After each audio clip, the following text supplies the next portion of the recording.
Rupanya Mas Heri Pras ini mau menjadi penyambung lidah kebohongan Ustadz-Ustadz Wahabi ya.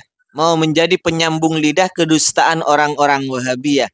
Yang menyatakan bahwa Muktamar NU membid'ahkan tahlilan. Kita bongkar sendiri dengan keputusan, dengan kitab Ahkamul Fuqaha hasil keputusan Muktamar NU yang Anda kutip itu, Mas. Ini adalah fatwa ulama NU pada Muktamar tahun 1926 tentang tahlilan kematian. Ingat, ini NU, NU-nya langsung. Muktamar Nahdlatul Ulama. Assalamualaikum warahmatullahi wabarakatuh. Alhamdulillahi alal in'am wa syukru lahu alal ilham. Wassalatu wassalamu ala sayyidina Muhammadin asyrafil anam wa ala alihi wa sahbihi as-sadatil a'lam amma ba'du. Sahabat-sahabat Aswaja, seluruh warga Nahdien, para subscriber dan penonton semuanya tanpa terkecuali dimanapun berada, siapapun Anda. Semoga Allah Subhanahu wa Ta'ala senantiasa memberikan rahmatnya, taufiknya, hidayahnya, maufirahnya, memberikan kelancaran rezeki dan kesehatan kepada kita semua, dan menjadikan amal ibadah kita diterima oleh Allah Subhanahu wa Ta'ala. Amin. Allahumma amin. Baik teman-teman, kali ini saya akan membongkar Mas Heri Pras. Boleh dikatakanlah ini berbohong mengada-ngada. Mungkin meneruskan atau mewarisi sifat ustadz-ustadz Wahabi yang suka berbohong. Untuk Mas Heri Pras gini ya. Al-Quran sudah memberikan sinyal kepada kita. Jika ada orang fasik memberikan kabar, maka jangan langsung di-share, Mas. Jangan langsung dipublis. Tapi tabayyun dulu. Jadi ya ayyuhalladzina amanu in ja'akum fasikun binaba'in, bagaimana ketentuan Al-Qur'an? Fatabayyanu. Maka harus tabayyun dulu jika ada orang fasik yang ngabarkan berita begini-begini, misalnya tahlilan dilarang oleh Muktamar. Jika orang fasik, Mas, yang suka berbohong dari awalnya memberikan kabar padamu, Mas, tabayyun dulu. Kenapa harus tabayyun dulu? Antusibu qauman bijahalatin. Nantinya kamu akan menimpakan sesuatu terhadap satu kaum, Mas. Nanti akhirnya kamu akan fatusbihu ala ma fa'altum nadimin. Maka kamu akan menyesal atas apa yang telah kamu kerjakan itu, Mas ya. Jadi begitu. Baik.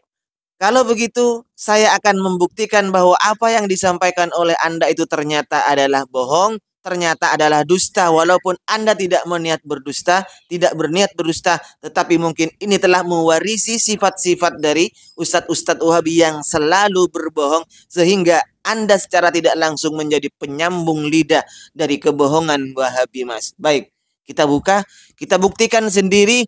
Anda mengutip pernyataan dari kitab Ahkamul Fuqaha, yaitu sebuah kitab rangkuman hasil bahsul masail, hasil musyawarah nasional, dan hasil Muktamar Nahdlatul Ulama. Baik, kita buka kitabnya sendiri. Jangan hanya berasumsi di internet. Jangan hanya melalui postingan-postingan di internet, Mas.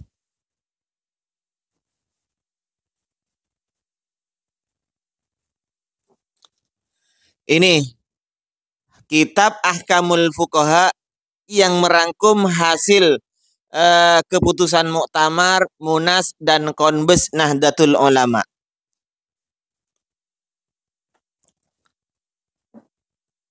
Kita buka pada keputusan Muktamar pertama, yaitu tahun 13 Rabiul Tsani 1345 Hijriah yang bertepatan dengan tanggal 21 Oktober 1926 Masehi. Permasalahan yang ke-18. Permasalahan yang ke-18 tepatnya di halaman 16. Judulnya, keluarga mayit menyediakan makanan kepada pentakziah. Langsung kita buka permasalahan ke-18 halaman 16. Nah, ini, Mas. Di situ tidak ada yang dibahas namanya tahlilan, tetapi yang dibahas adalah kebiasaan orang-orang di mana mengumpulkan orang lain, mengumpulkan tetangganya untuk bertakziah. Banyak dulu mungkin di desa-desa dikumpulkan di situ, mengundang para tetangganya untuk bertakziah di hari-hari tertentu. Ada yang main domino, ada yang apalah, pokoknya di situ untuk kemudian keluarga mayit yang memberi makanan terhadap para pentakziah itu. Soalnya tidak ada yang membahas masalah tahlilan. Pembahasan nomor 18, keluarga mayit menyediakan makanan kepada para pentakziah. Di mana ada bahasan masalah tahlilan di sini, Mas? Oke, lanjut masuk ke soalnya. Soal bagaimana hukumnya keluarga mayit menyediakan makanan untuk hidangan kepada mereka yang datang bertakziah pada hari wafatnya atau hari-hari berikutnya dengan maksud bersedekah untuk mayat tersebut. Apakah ia keluarga mayit memperoleh pahala sedekah tersebut? Jadi di hari-hari tertentu keluarga mayit itu adalah yujmi'una, mengumpulkan orang-orang yang untuk bertakziah. Kemudian dibuatkan makanan. Nah, membuat makanan, keluarga mayit membuat makanan, langsung diniatkan hukumnya langsung diniatkan untuk bersedekah. Bagaimana hukumnya? Itu yang ditanyakan, Mas.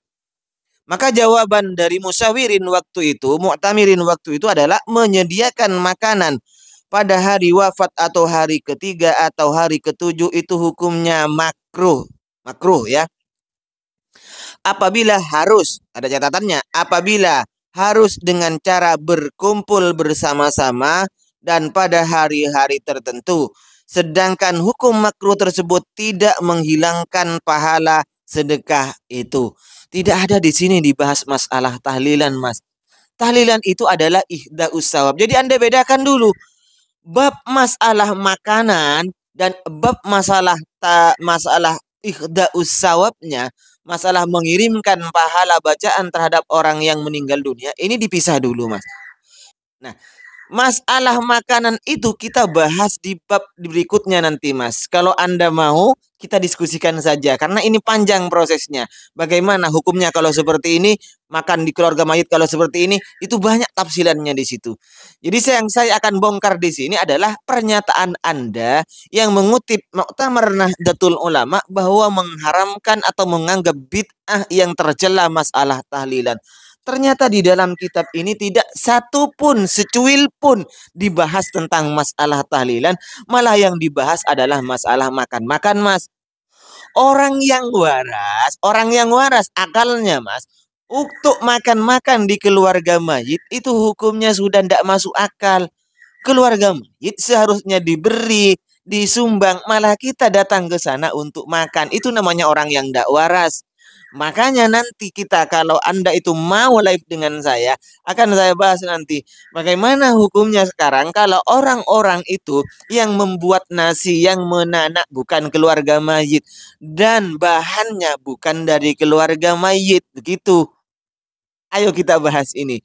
Jadi kesimpulannya, di dalam kitab Ahkamul Fuqaha ini tidak benar menyatakan bahwa melarang menganggap bid'ah yang namanya tahlilan.